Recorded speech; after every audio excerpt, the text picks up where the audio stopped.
অথবা আরো মাইনাসের দিকে চলে যায়, তখনই কিন্তু আমরা ধরে নিব যে সম্পর্কের জায়গায় একটা ফাটল ধরেছে।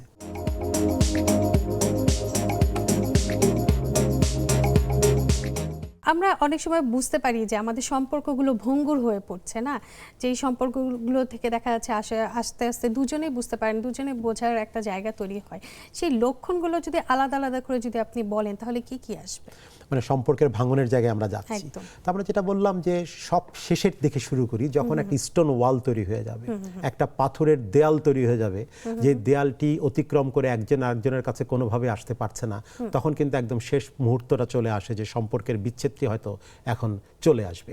তার আগের যে জায়গাগুলো থাকে সেটি হচ্ছে একে অপরের ইমোশনকে কখনোই মূল্য দিচ্ছে না, একজনের কাছে আরেকজনের ইমোশনের কোনো মূল্য নাই, এবং সেই জায়গাটিতে বরং ইমোশনের মূল্য না দিয়ে সেখানে কিছু হাস্য রসের চর্চা করা, একজন আরেকজনকে ডিসরেসপেক্ট করা, এবং সব সময় যে আমরা যেটা বললাম নিউট্রাল ইমোশনকেও নেগেটিভ ইমোশন হিসেবে দেখা, একটা ভালো কথা বা সাধারণ কথা, একদমই কোনো প্রশংসাসূচক বাক্য নয়, সাধারণ কথাকেও সবসময় নেগেটিভভাবে নেয়া, সেটির এবং তির্যক উত্তর দেয়া, সেগুলো কিন্তু আসলে এক ধরনের লক্ষণ হিসেবে বিবেচিত হয়।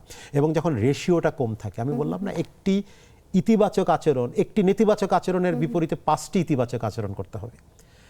একটি খারাপ আচরণ হয়ে গেলে, একটি নেতিবাচক ইমোশন হয়ে গেলে, তার বিপরীতে 5টি ইতিবাচক এবং ভালো আচরণ করতে হবে।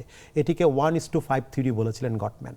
যখন এই রেশিওটা কমতে থাকে, যখন দেখা যায় সমান সমান ভালো আচরণও একটি, খারাপ আচরণও একটি, ভালো ইমোশনও একটি, খারাপ আচরণও একটি, ভালো আচরণ খারাপ আচরণের রেশিও যখন 1:5 এর জায়গায় 1:1, 1:2 হয়ে আসে, অথবা আরো মাইনাসের দিকে চলে যায়, তখনই কিন্তু আমরা ধরে নিব যে সম্পর্কের জায়গায় একটা ফাটল ধরেছে।